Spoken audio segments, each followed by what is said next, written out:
mais um ano novo.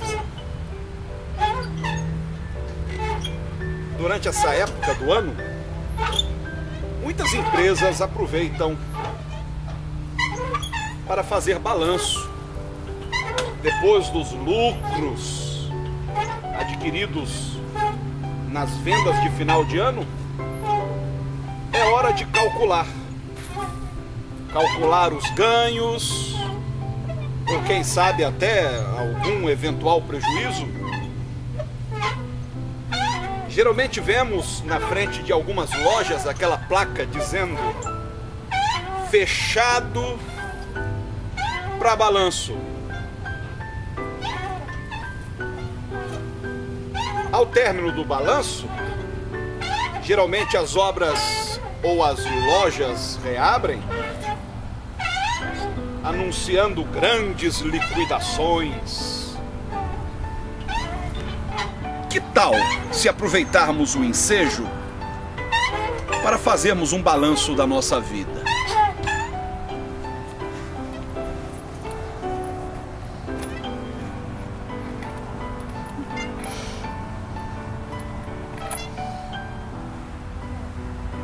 Há 3 tipos de avaliação a que devemos nos submeter. Cada um desses tipos nós podemos encontrar nas páginas das Escrituras Sagradas. O primeiro tipo de avaliação é a autoavaliação. Nós temos que estar não fechados para balanço, mas abertos para nos autoavaliar. Daí o título da mensagem, em vez de ser fechados para balanço, ser abertos para balanço. Esta autoavaliação, ela tem 2 aspectos importantes. Um dos aspectos é a introspecção. Trata-se de uma avaliação introspectiva. O que o apóstolo Paulo vai dizer em 1 Coríntios, capítulo 11, no verso 28? Vocês conhecem bem esta passagem porque é sempre lida antes de participarmos da ceia do Senhor.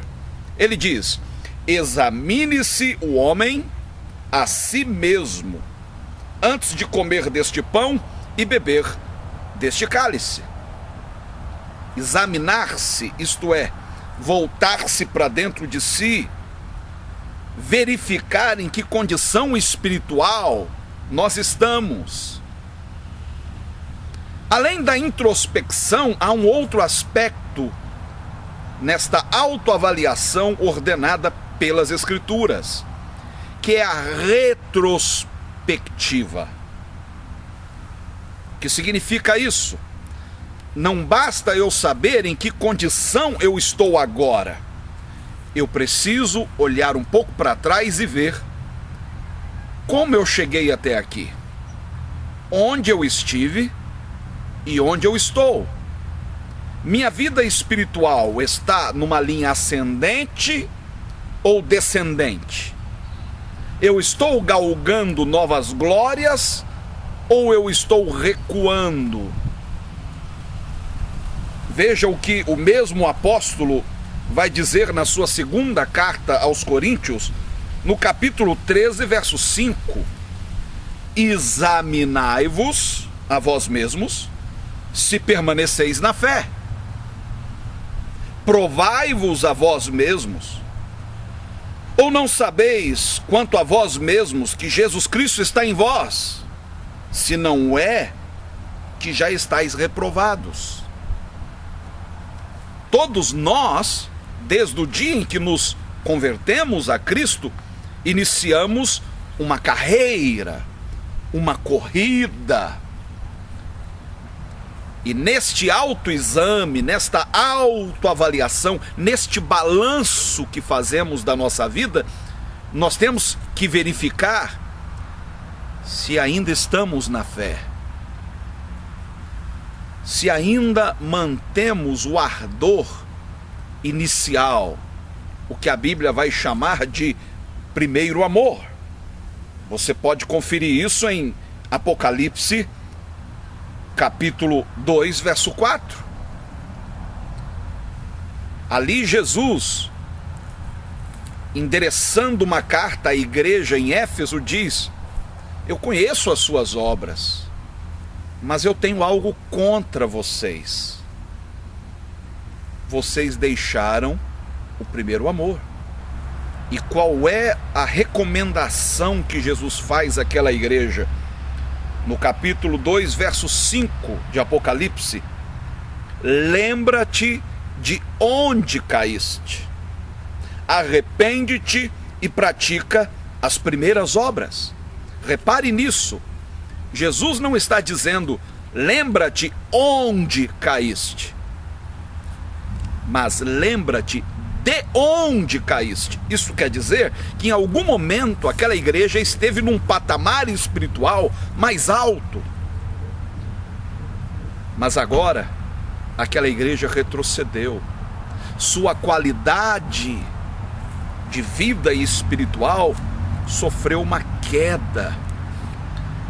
Eles não podiam prosseguir da maneira como estavam. Tinha que haver um arrependimento, e o que é arrepender-se? É dar uma guinada de 180 graus, voltar ao primeiro amor. A palavra de Deus nos garante que o Espírito Santo nos conduziria de glória em glória, transformando-nos à imagem de Jesus. Quando se fala de glória em glória, não está se falando de que amanhã você terá uma condição financeira melhor que a de hoje, ou que hoje você deve ter uma saúde mais robusta do que ontem. Não. De glória em glória, no sentido de nos tornarmos cada vez mais semelhantes ao Senhor. É isso que tem acontecido com você ao longo desses 10 anos, ou talvez você tenha se convertido muito antes disso, ou bem depois disso. Estou falando com pessoas que têm pouquíssimo tempo na casa de Deus, como membros efetivos na igreja. Mas faça uma retrospectiva e uma introspecção. Veja se o fervor original aumentou ou decaiu. Escrevendo a uma igreja que havia retrocedido, a igreja da Galácia, o apóstolo Paulo deixa escapar, Gálatas capítulo 5, verso 7: corrieis bem. Quem vos impediu de obedecer à verdade?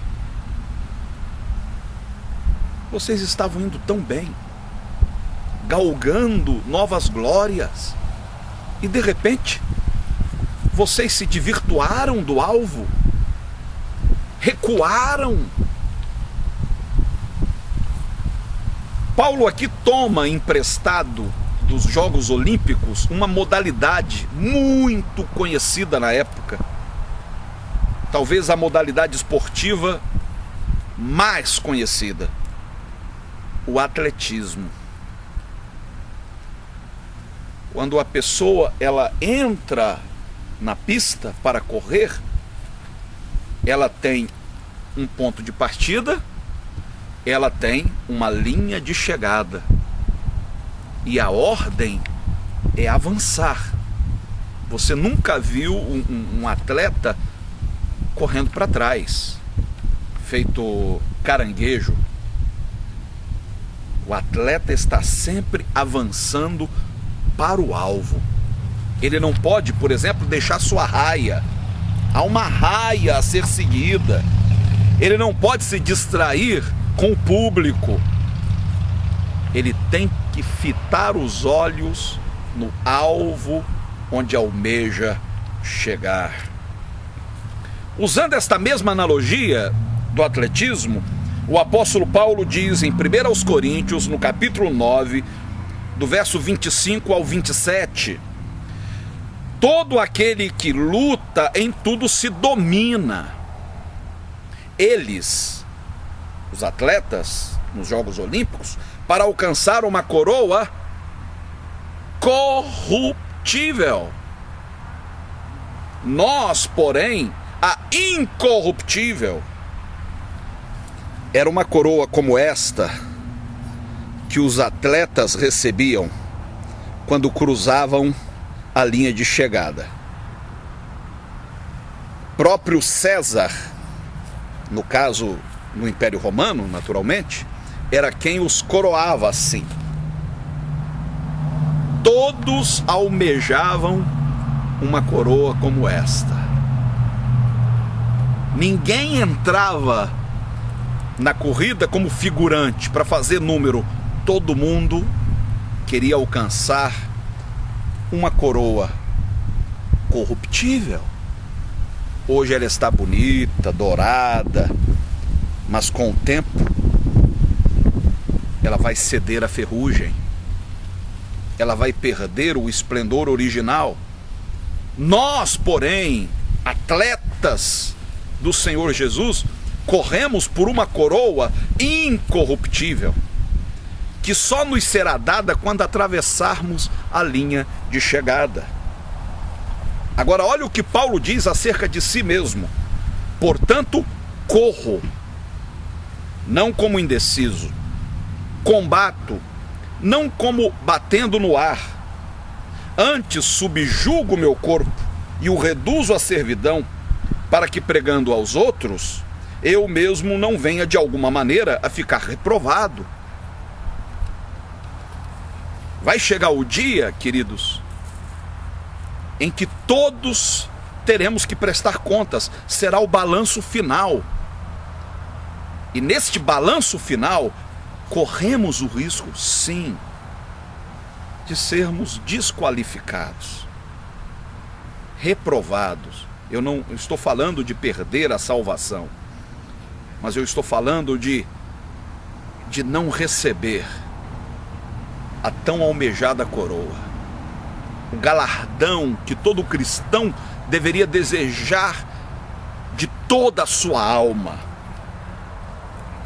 Se de fato almejamos a coroa da vida, temos que ser fiéis até a morte. A morte para nós é apenas o cruzar da linha de chegada.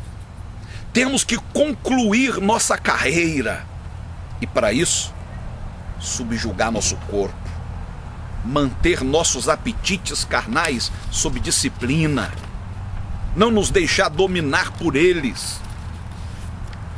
Quando Paulo estava bem perto de cruzar a linha de chegada, no final da sua carreira ministerial, ele diz em 2 Timóteo capítulo 4, do verso 7 ao 8: combati o bom combate, acabei a carreira, guardei a fé, e desde agora a coroa da justiça me está guardada.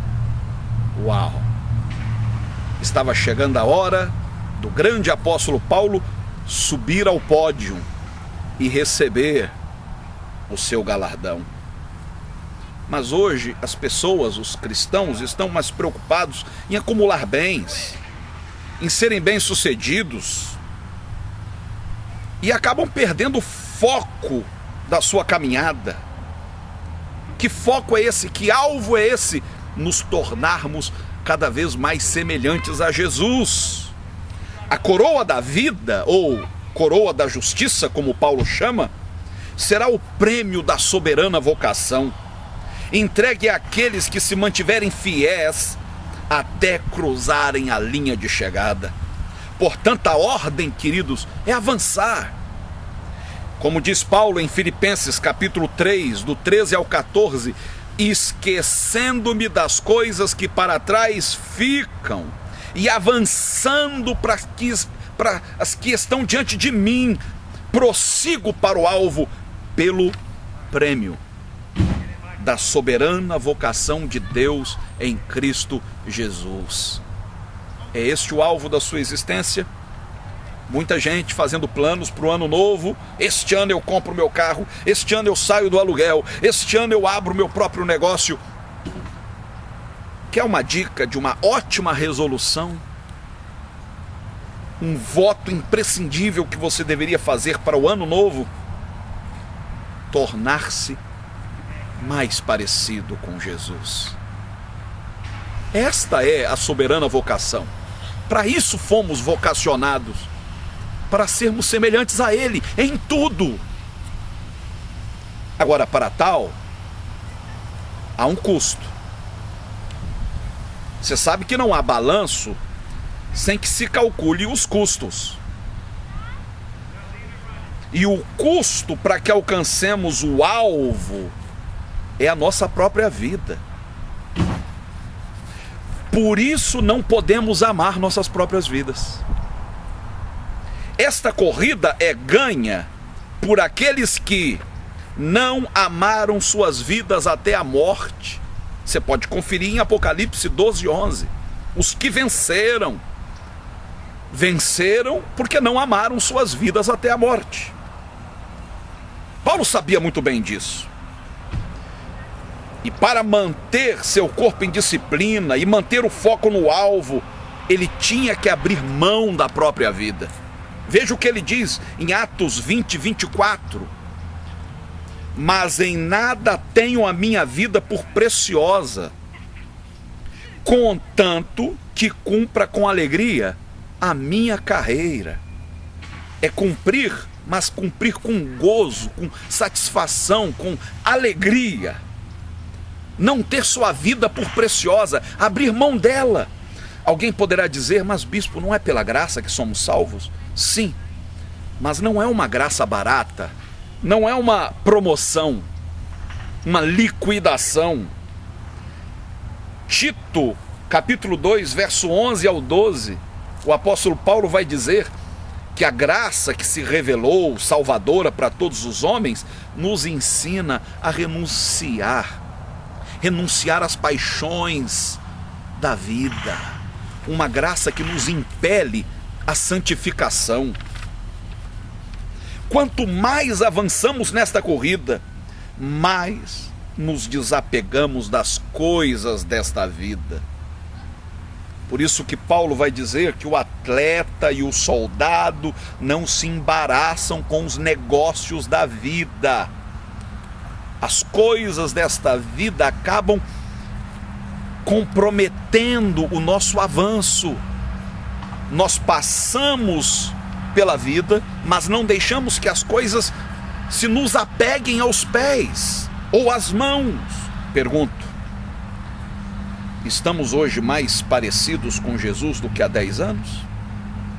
Como está o processo de transformação conduzido pelo Espírito Santo em sua vida? Examine-se, abra-se para este balanço.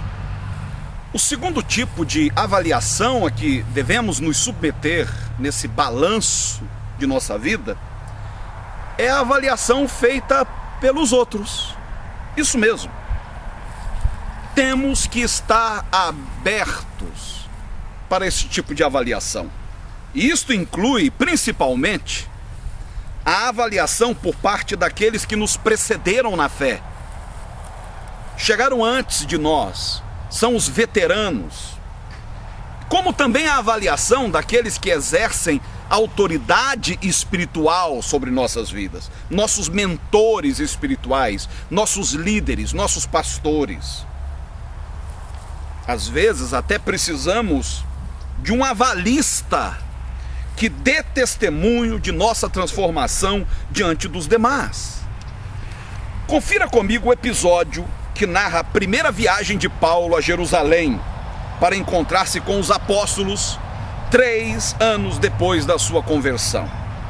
Atos, capítulo 9, do verso 26 ao 29. Quando Saulo chegou a Jerusalém, procurava juntar-se aos discípulos, mas todos o temiam, e não era por menos, não acreditando que fosse discípulo. Ninguém acreditou, a princípio, na conversão de Paulo. Ele era considerado o inimigo público número 1 da igreja. E agora chega dizendo que Cristo apareceu para ele, que ele agora era também um discípulo de Jesus. A turma estava escaldada. Será? Então Barnabé, um dos veteranos, que estava com Cristo desde os primórdios, tomando-o consigo, levou-o aos apóstolos e contou-lhes como no caminho ele vira o Senhor, e que este lhe falara, e como em Damasco pregara ousadamente em nome de Jesus. Andava com eles em Jerusalém, entrando e saindo, e pregando ousadamente em nome do Senhor. Barnabé foi o avalista de Paulo. E na verdade caminhou com Paulo por mais ou menos 14 anos. Foi Barnabé que chegou para os apóstolos e disse: esse aqui é Paulo, já está há 3 anos na fé, tem dado bom testemunho, se converteu de verdade. Ninguém se sentia confortável diante de um homem que fora cúmplice no assassinato do primeiro mártir da igreja, Estevão.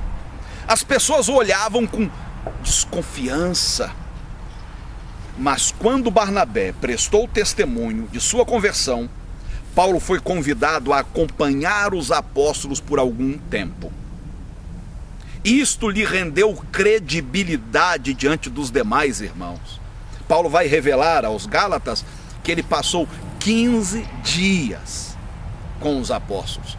Onde os apóstolos iam, aonde eles fossem, Paulo estava junto. E à medida em que as pessoas o viam acompanhar os demais apóstolos, sua credibilidade aumentava, a desconfiança diminuía. Não é em vão que a sabedoria popular diz: diga-me com quem tu andas, eu direi quem tu és. Os apóstolos fizeram questão que todos vissem Paulo caminhando ao lado deles, e desta maneira abonaram sua conduta. Quem é que não precisa de vez em quando de ter sua conduta abonada? Quem é que dispensa o testemunho de terceiros? Alguém que diga: aquele de fato é um homem de Deus, uma mulher de Deus. 14 anos se passaram, preste atenção nisso. Paulo já desfrutava de total credibilidade entre as igrejas, mas mesmo assim voltou a Jerusalém para prestar contas aos demais apóstolos. Tem muita gente achando que eu já tenho tempo demais na igreja, eu já não preciso de ninguém abonando minha conduta, minha vida fala por mim. Meu irmão, nós temos que aprender a estar abertos à avaliação de terceiros. E nunca haverá um tempo em nossa vida em que já não precisaremos desta avaliação. Olha o que diz Gálatas capítulo 2, do verso 1 ao 2. Depois, passados 14 anos, subi outra vez a Jerusalém com Barnabé, mais uma vez acompanhado, e muito bem acompanhado, levando também comigo a Tito. Subi por causa de uma revelação, e lhes expus o evangelho que prego entre os gentios, mas particularmente aos que pareciam ter maior destaque, para que de maneira alguma não corresse ou não tivesse corrido em vão. O grande problema é quando nos damos conta de que desperdiçamos um tempo enorme da nossa vida. Correr em vão é desperdiçar tempo. Gente, um dia desse, eu tinha 20 anos, eu já estava pregando o evangelho. Pouco tempo depois eu tinha 30, e olha eu aqui com 40, e já 50. Você já pensou chegar ao término da minha carreira, olhar para trás e dizer: caramba, que desperdício, corri em vão? Mas esse risco corre quem não se submete à avaliação de outros, quem não está aberto para balanço. Repare que a preocupação do apóstolo era não ter corrido em vão. uma vida ministerial ou mesmo uma vida cristã regular poderá ser um completo desperdício de tempo e de energias se não estivermos dispostos a prestar contas com os outros. Paulo já não era um novato, pelo contrário, sozinho já havia feito mais do que todos os apóstolos juntos. Imagine se entrasse em Paulo uma soberba, uma arrogância, e ele dissesse: eu vou prestar conta a ninguém, eu agora sou o meu próprio líder, faço o que me dá na gana, ninguém tem nada com isso. Muita gente pensa que ao chegar à maturidade espiritual obtém-se autonomia. Lê do engano, amados. Quanto mais crescemos, mas temos que estar abertos a um balanço, a avaliação. Líderes também devem prestar contas a outros líderes. Ninguém pode isolar-se dos demais. É por isso que eu decidi no meu coração, aqui nos Estados Unidos, ingressar numa comunhão de bispos. Eu faço parte de um colégio, de uma comunhão internacional de bispos, porque eu preciso prestar contas. Eu tenho que ter alguém para quem eu possa olhar nos olhos e dizer o que tenho feito. Não há na face da terra ninguém que esteja isento disso, amados. Lucas nos oferece outra narrativa desta segunda prestação de contas de Paulo. Está em Atos 15:4. Quando chegaram a Jerusalém, foram recebidos pela igreja, pelos apóstolos e pelos anciãos, e lhes anunciaram quão grandes coisas Deus tinha feito com eles. Foi uma prestação de contas feita com alegria. Não havia competitividade. Ninguém queria dar uma demonstração de força. Queria tão somente compartilhar o que Deus estava fazendo. Se não quisermos desperdiçar uma década inteira da nossa vida, estejamos prontos para prestar contas, expondo-nos à avaliação de nossos líderes e companheiros de jornada. Lembremos-nos que enquanto estamos na pista, estamos cercados por uma nuvem de testemunhas. Portanto, olha o que diz Hebreus 12, do 1 ao 2. Deixemos todo embaraço e o pecado que tão de perto nos rodeia, e corramos com perseverança a carreira que nos está proposta, olhando firmemente para Jesus. Não se embarace com as coisas desta vida. Siga sua carreira. Avance. Esteja aberto à avaliação. Primeiro, autoavaliação. Segundo, avaliação dos demais. E em terceiro, eu já vou lhe dizer.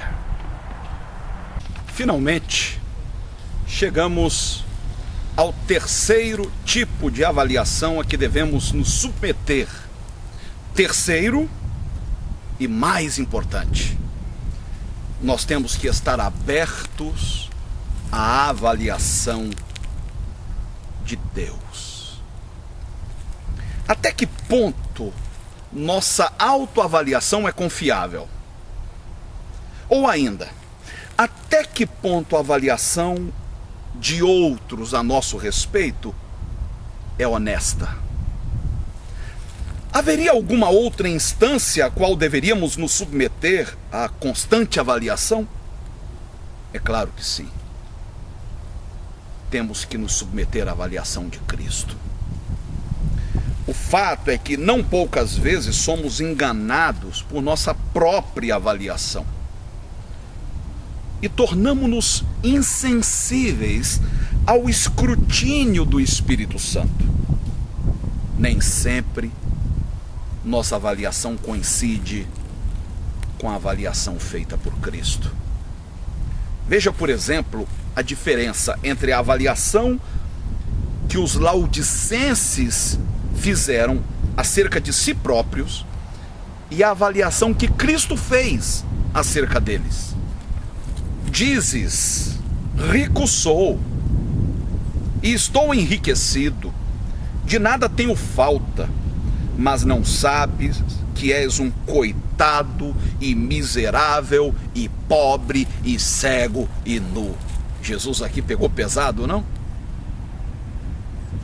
Os crentes de Laodiceia estavam cegos pela sua própria soberba. Se achavam, como a moçada diz hoje em dia, né? Fulano se acha. Eles se achavam. Se achava uma igreja rica, ostentava prosperidade. Como hoje nós vemos denominações ostentando riquezas, catedrais suntuosas. Mas que avaliação Cristo faz de certas igrejas? Enquanto os crentes de Laodiceia declaravam ser ricos, Jesus diz que eram coitados. Enquanto se diziam enriquecidos, Jesus os chamava de miseráveis. Enquanto afirmavam não terem falta de nada, Jesus dizia que não passavam de pobres, cegos e nus. Eles estavam cegos para a sua real condição espiritual. Por isso a sua avaliação era comprometida. Só lhes havia uma esperança: abrirem-se para um balanço feito por Cristo. Uma auditoria. É disso que a nossa vida desesperadamente necessita, amados. De uma auditoria. Que só alguém com a autoridade de Cristo, com a sabedoria de Cristo e com a misericórdia de Cristo está habilitado a fazer. Em Apocalipse 3:20, Jesus oferece seus préstimos àquela igreja como auditor espiritual, e ele diz: eis que estou à porta e bato. Se alguém ouvir a minha voz e abrir a porta, entrarei em sua casa, com ele cearei e ele comigo. Quando abrimos a porta para ele, para o balanço que ele faz, somos convidados a uma ceia de mão dupla. Talvez você nunca tenha se apercebido disso. Repare no que Jesus diz: com ele cearei, é uma mão, e ele comigo, é a mão inversa. Pode até parecer redundante, não? Cear com ele é permitir que ele perscrute as entranhas do nosso ser, numa comunhão íntima e profunda. Cear com ele é submeter-se inteiramente ao seu escrutínio, à sua avaliação. Mas quando ele diz ceará conosco, está dizendo que ele mesmo endossará a nossa autoavaliação, pois esta condirá com a sua. Percebe a diferença? Quando ele ceia conosco, estamos prontos para cear com ele. Quando nos submetemos à avaliação dele, agora estamos prontos a nos autoavaliar, porque a nossa autoavaliação estará de acordo com a dele. Poderemos examinar-nos a nós mesmos sem medo de errar, pois este autoexame será conduzido pela luz do Espírito Santo em nós. Às vezes, as pessoas que nos avaliam também não fazem com justiça. Julgam-nos segundo seus interesses, as suas conveniências, e não com retidão. Mesmo sujeitos a isso, não podemos nos fechar. Temos que estar sempre abertos à avaliação de outros. Porém, se formos injustiçados, Deus sempre sairá em nossa defesa. Eu falei da igreja de Laodiceia. Agora deixe-me falar de uma igreja que era a antítese de Laodiceia, o inverso dela. É a igreja de Esmirna. Veja o que Jesus diz a ela em Apocalipse 2, do 9 ao 10. Conheço a tua tribulação e a tua pobreza, mas és rico. Eles eram pobres segundo a avaliação dos outros e talvez até segundo a sua própria avaliação, mas na avaliação de Deus, eles eram ricos. Conheço a blasfêmia dos que se dizem judeus e não o são, mas são da sinagoga de Satanás. Não temas as coisas que estás para sofrer. Escutai, o diabo lançará alguns de vós na prisão, para que sejais provados, e tereis uma tribulação de 10 dias. Deus nunca nos deixa ser tentados além do que possamos suportar.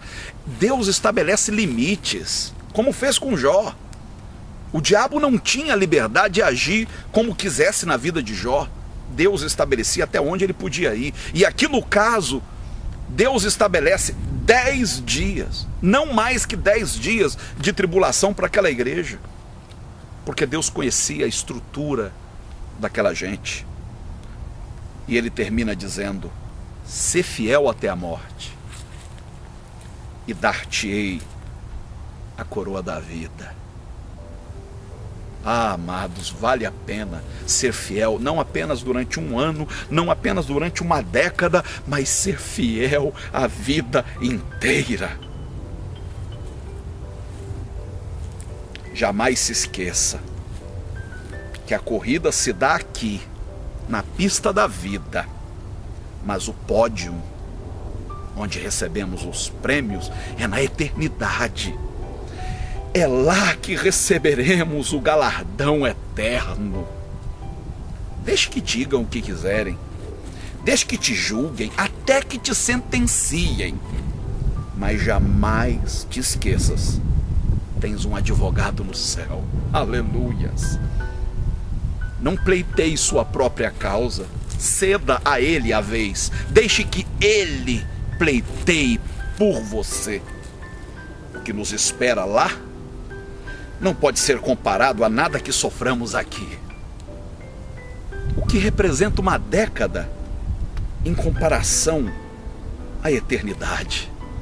Deixe ecoar em seu peito a garantia encontrada na palavra em 2 Coríntios, capítulo 4, verso 17. Pois a nossa leve e momentânea tribulação, é leve e momentânea. No caso da igreja em Esmirna, seriam 10 dias. No caso de Jó, foram 9 meses. Nossa leve e momentânea tribulação produz para nós eterno peso de glória, acima de toda comparação. Glória a Deus. Talvez você diga: bispo, mas minha tribulação já dura 10 anos, 30 anos, 20 anos. E o que é isso em comparação à eternidade, ao prêmio que te espera? Um dia, todos devemos comparecer perante o tribunal de Cristo para o balanço final. Está lá em 2 Coríntios 5:10. Para que cada um receba segundo o que tiver feito por meio do corpo, ou bem ou mal. Deste dia, ninguém escapa. Mas não há o que temer. Fique tranquilo. Se aquele que em nós houver começado a boa obra, enfim a tiver terminado, poderemos então fitar nele nossos olhos em plena confiança. O mesmo Cristo que nos justificou pelo seu sangue, que nos salvou por sua graça, também nos transformou pelo seu Espírito. E foi este Espírito que derramou em nós o amor de Deus. Está em Romanos 5:5. Fazendo-nos amados, fazendo-nos amar. Como diz João, 1 de João 4:17, nisto é aperfeiçoado em nós o amor. A obra do amor tem que se completar em nós. Primeiro, fazendo-nos amados, e segundo, fazendo-nos amar. Nisto é aperfeiçoado em nós o amor, para que no dia do juízo, do balanço final, tenhamos confiança. Sabe por quê? porque qual Ele é, somos nós também neste mundo. Então eu e você poderemos estar de cabeça erguida no dia do juízo, sabendo que o Senhor não nos rejeitará, posto que a sua obra deflagrada em nós no momento de nossa conversão terá sido concluída. A obra finalmente pronta, aperfeiçoados no amor, o Espírito Santo tendo cumprido sua missão em nós, transformando-nos segundo a imagem de Cristo.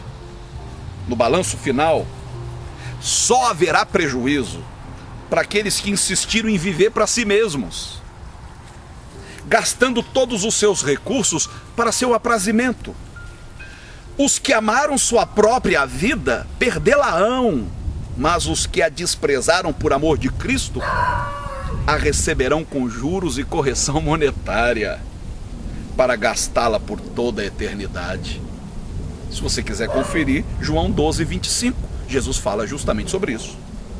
Numa total subversão da contabilidade humana, no balanço de Deus, quem gasta aqui, poupa lá. Quem se poupa aqui, desperdiça para sempre.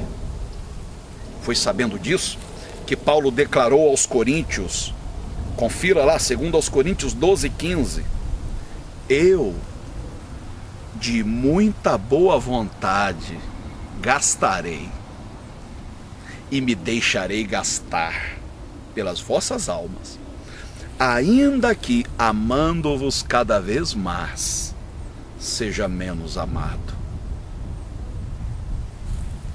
Nos balancetes de Deus em nossa vida, o que importa não é sair ganhando, ficar no lucro, levar vantagem. Prejuízos momentâneos podem representar ganhos eternos. Há uma total inversão dos valores impostos pelo mundo.